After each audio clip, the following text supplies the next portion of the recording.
nombre de personnes pour qui l'ésotérisme, c'est la vie intérieure, cet ouvrage est un ouvrage de référence. Peut se trouver très bien sur une étagère de bibliothèque à côté d'autres ouvrages tels que la Bhagavad Gita, un guide de développement personnel ou des méthodes de méditation, etc.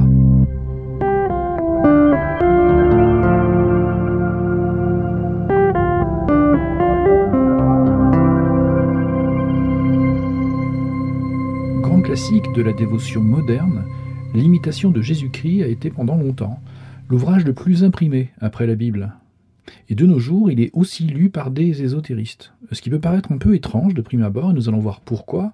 Et c'est un peu à ce titre qu'il figure parmi cette série d'entretiens qui tentent d'apporter des critères de discernement par rapport aux œuvres qui peuvent influencer des personnes qui cherchent dans le vaste domaine de la spiritualité ou de la recherche intérieure. Ce livre, initialement, était en fait composé de plusieurs livres différents.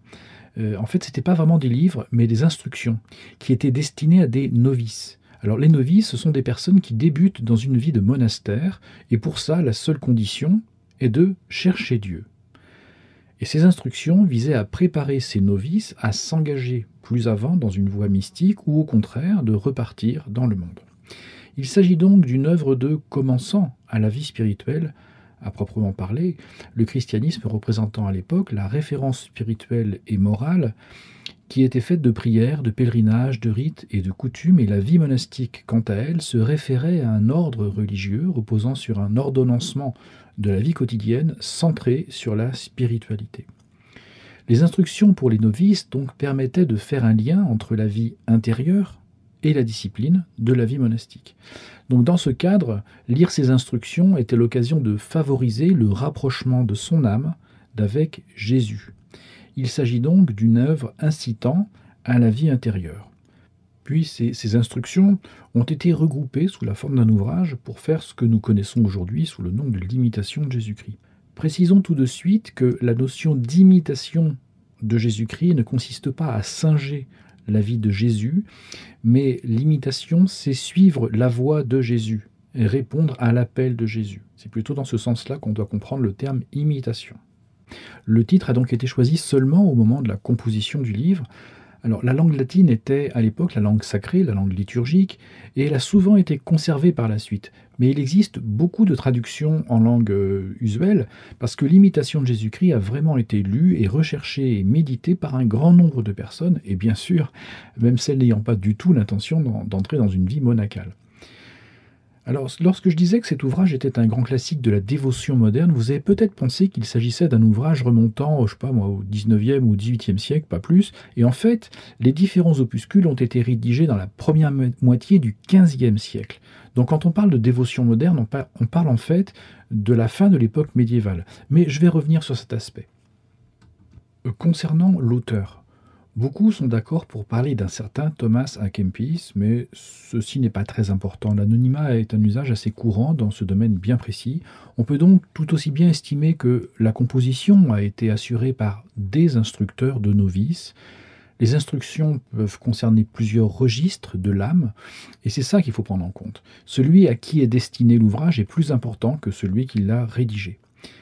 L'imitation de Jésus-Christ rejoint à ce titre les livres des pères du désert, qui ne se mettent pas en avant dans l'expérience mystique, mais décrivent des états, on va dire, tels qu'ils sont. Et après, c'est au lecteur de faire l'effort de se laisser porter à la méditation, d'où leur difficulté d'accès, relative, puisqu'ils étaient livrés tels qu'ils sont. Et ils peuvent se situer un petit peu hors du champ de l'expérience du lecteur, et c'est pourquoi la tradition des pères neptiques s'est surtout transmise parmi les religieux qui sont vraiment concernés au premier chef. Là, pour l'imitation de Jésus-Christ, justement, ce qui est écrit est destiné à des personnes qui ne sont pas encore engagées dans la vie spirituelle, donc l'accès est censé être plus adapté, plus simple, tout en gardant un aspect d'expérience telle qu'elle est, sans analyse ou sans explication de type pédagogique ou didactique. Alors avant de parler de l'intérêt que l'on peut porter aujourd'hui à cet ouvrage et comment il se trouve dans les mains d'ésotéristes, on doit se demander pourquoi il a rencontré un tel succès auprès de laïcs, c'est-à-dire au-delà des monastères. Et on pourrait s'étonner qu'un livre destiné à des novices sorte justement des monastères et soit largement diffusé dans le monde. Et pourquoi un tel succès en fait? Eh bien ça tient au fait qu'à l'époque, les croyants, les simples fidèles, avaient un fort désir de vie intérieure, d'approfondir leur vie spirituelle, d'entrer dans un cheminement qui incombe aux croyants, aux fidèles, mais d'unir plus fortement la vie intérieure avec le Christ, d'ajouter une dimension personnelle à la religion qui était vécue en communauté. Et c'est par ce rapport très intime et personnel que l'on peut dire que c'est un livre très moderne, très actuel. Car de nos jours, lorsque l'on parle d'un accès intime, personnel, individuel, à une spiritualité profonde et vivante, là, ça vous parle davantage. Enfin, bon, j'imagine. Et quand on emploie aujourd'hui ce vocabulaire d'une spiritualité profonde, individuelle, vivante, on cherche parfois à vous vendre quelque chose de cet ordre du sacré. Mais bien sûr, on évacue la notion même de Jésus, ou alors on va parler d'un christianisme, alors il sera ésotérique, il sera holistique, il sera christique. Mais je vais y revenir tout à l'heure, justement. Mais vous voyez, les gens à la fin de l'époque médiévale n'étaient pas si éloignés de nous, de nos besoins, de nos recherches d'aujourd'hui, finalement. C'était les mêmes. Les fidèles avaient besoin de cet approfondissement intérieur et personnel, et le succès populaire se comprend très bien parce qu'ils avaient besoin d'une sorte d'accompagnement pour aller vers cet approfondissement-là. Il n'était pas bien sûr question de technique ou de méthode, c'est tout à fait autre chose. Alors, il se trouve aussi que dans l'imitation de Jésus-Christ, il n'y a pas de théologie complexe. Ce qui est écrit est très accessible. C'est un livre dont on peut lire un chapitre sans s'occuper de ce qui précède ou de ce qui suit. C'est un support de méditation, de prière ou de contemplation. Donc les personnes, que ce soit des novices ou des laïcs, en lisant un passage de l'imitation de Jésus-Christ, il s'agit de se laisser précéder par le Christ pour marcher à sa suite intérieurement. Pour le dire autrement, il s'agit d'une relation d'amitié qui est établie entre l'âme personnelle et le Christ. Je montre au Christ ce que je vis pour qu'il le vive en moi. Et là, il y a peut-être un décalage qui peut se faire entre un ésotériste d'aujourd'hui et un croyant de l'époque. Enfin, un croyant de l'époque ou de maintenant, peu importe. Mais vous remarquerez que cette recherche de vie intérieure active et nourrie, eh bien, ça parle aussi à des personnes d'aujourd'hui. Donc le succès ne s'est jamais vraiment démenti, bien sûr parmi les croyants, mais pas seulement. Et nous en arrivons à parler d'aujourd'hui. Parce que en parlant de l'intériorité, nombre de personnes pour qui l'ésotérisme, c'est la vie intérieure, cet ouvrage est un ouvrage de référence, puisqu'il invite, d'une certaine façon, il accompagne la vie intérieure. Maintenant, la réception de l'ouvrage peut varier d'une personne à l'autre. Par exemple, on peut se dire que le christianisme dont il est question là n'est que accidentel, anecdotique. En fait, il s'agit du Christ cosmique ou un truc de ce genre. Soit on peut avoir l'impression de trouver un ouvrage de spiritualité chrétienne à vivre potentiellement en décalage avec ce qui est affiché par le christianisme d'aujourd'hui, quelle que soit sa traduction. On peut aussi chercher, et alors là on va chercher en vain, des techniques d'éveil ou des prières magiques, etc. D'un autre côté, si on est dans un christianisme assez standard, on peut avoir l'impression de recevoir simplement un gros coup de boost, une aide très concrète. En fait, c'était déjà ça à l'époque, c'était conçu pour ça. C'est pourquoi la réception de l'ouvrage est toujours reliée à la situation de la personne au moment où elle commence le livre. Parce que cet ouvrage peut vraiment permettre de vivre quelque chose de l'ordre de la spiritualité, où que l'on en soit dans son état d'esprit du moment. Et c'est ce qui en fait du reste un authentique ouvrage de tradition. C'est-à-dire que ce qui est dit est permanent, éternel, universel, même si parfois c'est exprimé en mots de l'époque. Alors je reviendrai sur ces notions de tradition, mais c'est peut-être aussi pour ça que vous pouvez penser ce que vous voulez et croire en des trucs abracadabrantesques ou à la limite peu importe. Il a été composé pour permettre à des personnes de différents horizons de s'approcher du Christ, exactement comme à l'époque du Christ, des personnes de différents horizons s'approchaient de lui. Et c'est justement ce dont on va parler maintenant, la réalité ésotérique de cet ouvrage. Mais tout de suite, on va clarifier les choses. Il n'y a rien d'ésotérique dans cet ouvrage, et les ésotéristes qui lisent cet ouvrage-là le font un peu en catimini par rapport à leur canal ésotériste, ou en imaginant qu'il s'agit d'un ouvrage interdit ou un manuscrit oublié et réédité pour les fins connaisseurs, dont bien sûr ils font partie. Mais ce sera toujours lu à la marge de l'ésotérisme en réalité. Ce qui fait que cet ouvrage peut se trouver très bien sur une étagère de bibliothèque à côté d'autres ouvrages tels que la Bhagavad Gita, un guide de développement personnel ou des méthodes de méditation, etc. Et c'est là que quelques précisions s'imposent et je vais commencer à poser des points d'aide au discernement pour aborder cet ouvrage.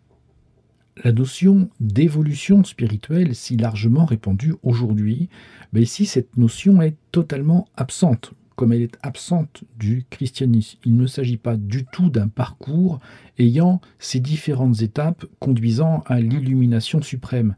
Gardons à l'esprit qu'il s'agit en réalité d'expérimenter le rapprochement de son âme avec Jésus, ou de constater aussi son éloignement.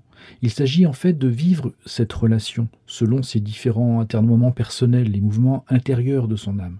Donc l'ensemble des instructions était de permettre, et est toujours de permettre à la personne qui cherche Dieu, de se laisser voir par lui, et non pas de l'atteindre par ses propres forces. Et si on aborde l'imitation de Jésus-Christ comme un guide de purification, ou une sorte d'ensemble de techniques d'éveil, on passe à côté de la fonction de l'ouvrage, de la fonction initiale, ni plus ni moins, on passe complètement à côté. Il s'agit en fait plutôt d'envisager une aventure spirituelle, avec ses hauts, ses bas, et puis ses différents atermoiements, comme je viens de le dire. Ce livre peut se présenter comme une sorte de compagnon de route, c'est-à-dire que la route se fait par soi-même en étant accompagné.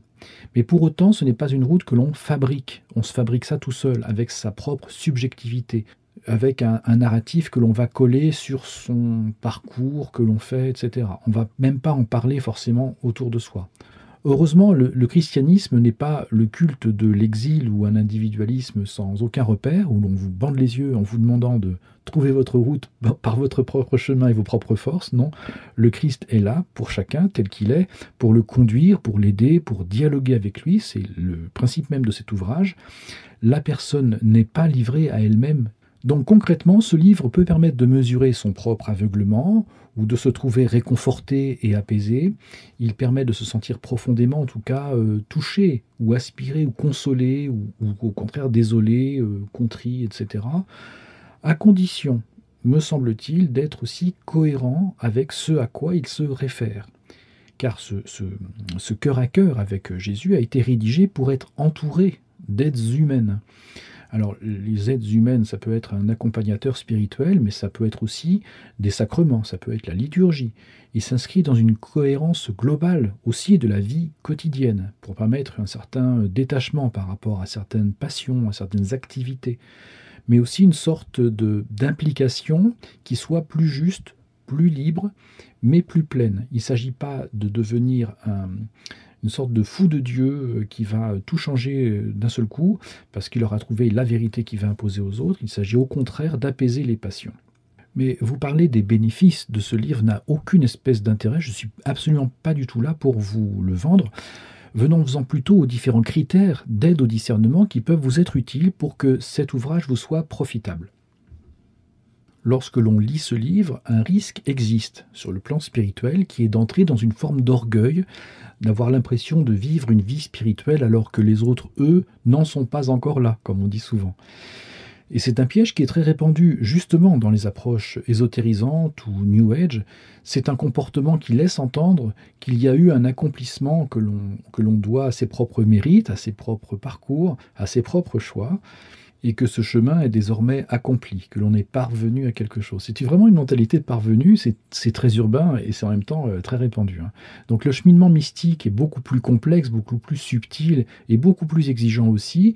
Et je vous rappelle que l'imitation de Jésus-Christ s'inscrit dans un schéma spirituel beaucoup plus large, parce que je le rappelle, il consistait en des instructions destinées à des novices simplement, donc pour la première année de séjour dans un monastère. Donc, ça revient à dire que ce livre, si on le lit, il faut le vivre simplement et surtout rester très modeste, car les éléments figurants dans l'imitation de Jésus-Christ sont une sorte d'introduction. Ils permettent, ou ils ont un but de faciliter l'entrée ou l'avancement dans une vie plus spirituelle. Il faut également établir une différence entre cet ouvrage et une approche qui est dite ésotérique. Notamment parce qu'il n'y a rien de secret là-dedans, d'abord, ce n'est pas réservé à certains qui ne sont pas dignes, Et la différence principale repose sur le rapport que l'on peut entretenir avec la subjectivité et l'objectivité. L'imitation de Jésus-Christ renvoie à la vie intérieure, mais cette vie intérieure, pour les lecteurs, est toujours reliée à une pratique objective et concrète. Donc je parlais de vie liturgique et sacramentelle, et c'est là que ça commence à prendre de l'importance, parce que cette vie-là n'a rien de secret, c'est privé, c'est personnel, c'est sacré, mais ça reste objectif, ça reste concret. Et il n'y a pas besoin de raconter la vie sacrée que l'on a à l'intérieur de soi, puisque justement le livre est le support de cette vie-là. On n'a pas besoin de la raconter à qui que ce soit d'autre, sauf dans le cas où on a un accompagnateur spirituel, évidemment. Donc la fréquentation de cet ouvrage induit une mise en cohérence de la vie personnelle plutôt que l'introduction d'un narratif parlant de soi-même. Ce n'est pas un manuel de technique d'éveil. Il ne s'agit pas d'avoir une vie intérieure qui soit déconnectée de toute pratique alors religieuse, spirituelle ou de la vie concrète. Il n'y a pas à jouer un rôle ou une sorte de représentation théâtrale. Non, c'est beaucoup plus sérieux que ça et puis en même temps c'est beaucoup plus simple également. Et ça, pour un ésotériste ou un chercheur New Age, c'est pas du tout aussi évident que ça. Car pour ces personnes, la subjectivité seule compte et porte la spiritualité, sans qu'il y ait besoin d'une sorte de continuité objective et concrète sans narratif. On se dit, si je me sens spirituel, c'est que je vis quelque chose de spirituel et personne n'a rien à dire là-dessus, et puis ça me suffit. Donc là, il ne s'agit pas de se dire comment je me sens spirituel ou comment je me vis ceci ou cela. Il s'agit d'une confrontation avec une œuvre qui nous fait méditer et qui nous fait contempler, ou pas. Après, on fait des choix.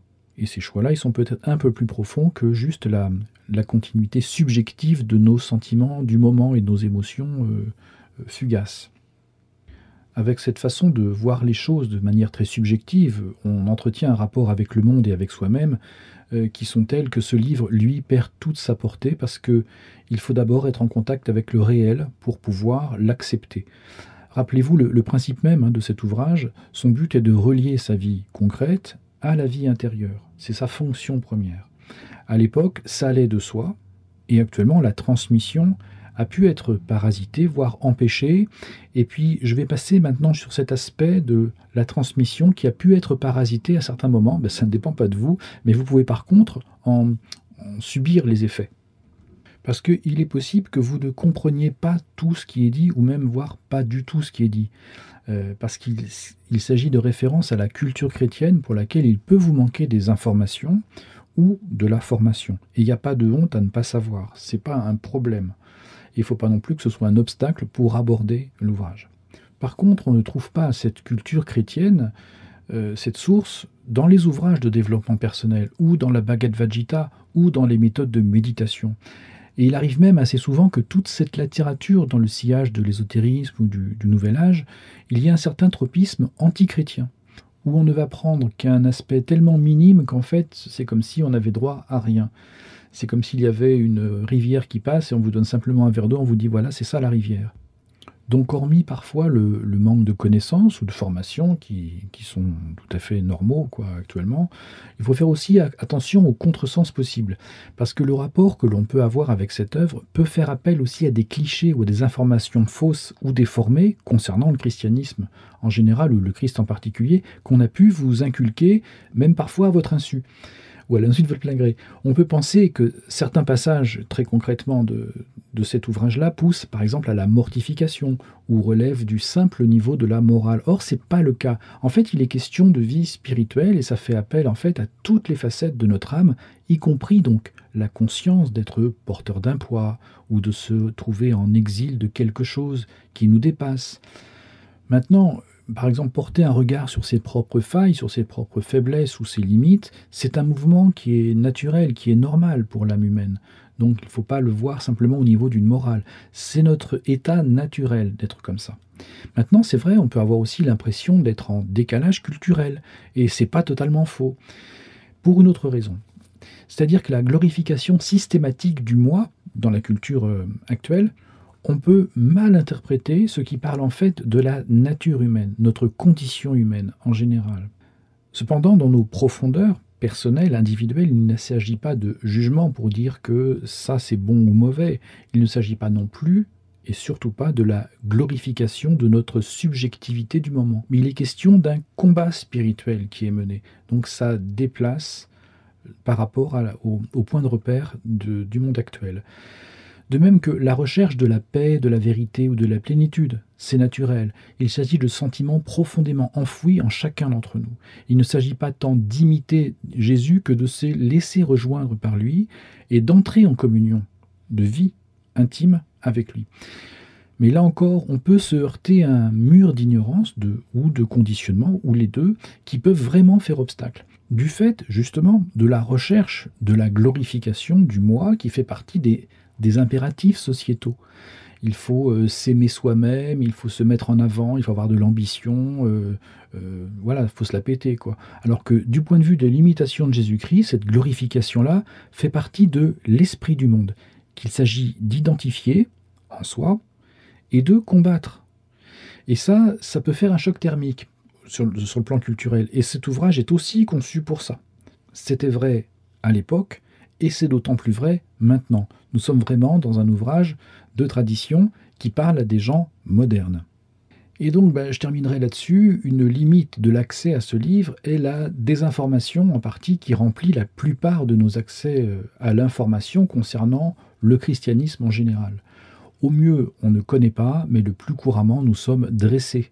Nous sommes conditionnés à réagir avec hostilité à tout ce qui peut avoir à voir avec les religions, ou les religions chrétiennes en particulier, ou tout ce qui se dira chrétien, sauf si on colle un qualificatif à chrétien du genre christianisme ésotérique, initiatique, occulte, énergétique, holistique, etc. Du coup, on pourrait presque dire que l'accès à ces informations de base concernant le christianisme, à ces sources, relève quasiment d'une quête initiatique juste pour avoir des informations de base sur les sources de tout ça. Et il faut braver des interdits que je viens de nommer comme étant l'esprit du monde.